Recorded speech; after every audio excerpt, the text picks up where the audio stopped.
Addendum.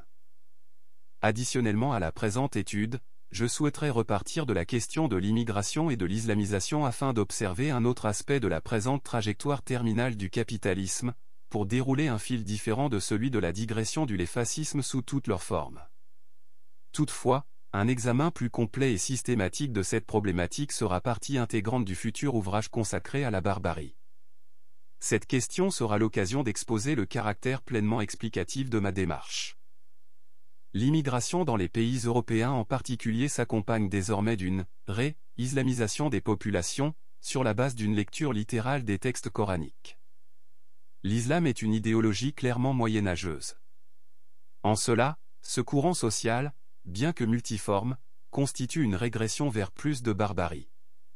C'est pourquoi, là où il se développe, il sape les fondements du libéralisme en promouvant des valeurs incompatibles avec lui, interdiction du crédit avec intérêt, esclavage, encadrement strict des libertés, restriction serait sans doute un mot plus juste, inégalité entre les hommes et entre les hommes et les femmes, discrimination plutôt, rupture de la notion de nation par la division du peuple en communautés.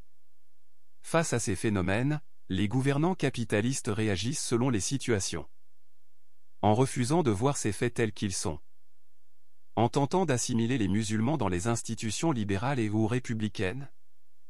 En combattant l'islamisme. En utilisant les islamistes pour avancer dans leur agenda politique. Ces démarches sont éminemment contradictoires, c'est le moins que l'on puisse dire.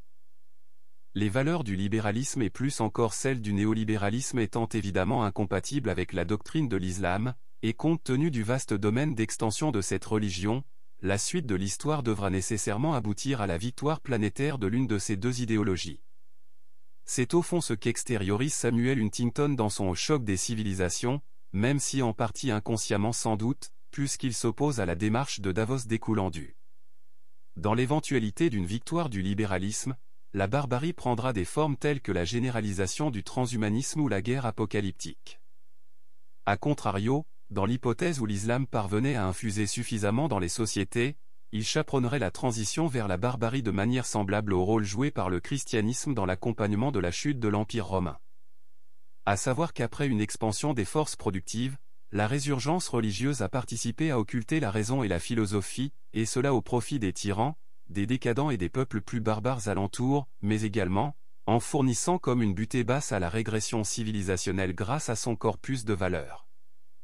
Cet affrontement est cristallisé dans le conflit permanent d'Israël avec ses voisins. Israël représente ici la pointe avancée du capitalisme. Le sionisme étant soutenu et alimenté par une partie de la diaspora juive, dont il est indiscutable que la haute bourgeoisie mondiale est pour une bonne portion composée. Remarque notable, la religion juive convient ou a été adaptée en pratique au libéralisme. De l'autre côté, on trouve soit la régression barbare d'un islam rigoriste évoqué ci-dessus, ou bien des instances du socialisme ou de la troisième voie ++, avec toutes les variantes et mélanges possibles entre ces pôles. Les capitalistes avec Israël ont marqué beaucoup de points dans ce combat au Proche et au Moyen-Orient contre les tenants du socialisme ou de la troisième voie ++ au cours des dernières décennies. Cela en s'appuyant sur les forces réactionnaires islamistes, ce qui ne fait qu'accentuer dans le sens de cette forme de barbarie la trajectoire erratique du capitalisme empêtré dans ses contradictions. Si l'on ne dispose pas de la vision avec les voix, on demeure incapable de comprendre ce qui se passe. Y compris les marxistes ne le peuvent pas, car, quoiqu'ils identifient bien les acteurs, ils ne peuvent pas les classer et les articuler, parce qu'ils assimilent mal la classe bourgeoise et ses couches, n'intègrent pas la dimension spirituelle et difficilement la dimension nationale. Leur vision presque monolithique des classes les empêche de voir et de modéliser les émanations politiques qui en résultent. C'est pourquoi ils simplifient outrageusement le tout sous le terme extrême droite ou fascisme, demeurant ainsi borgnés à la réalité.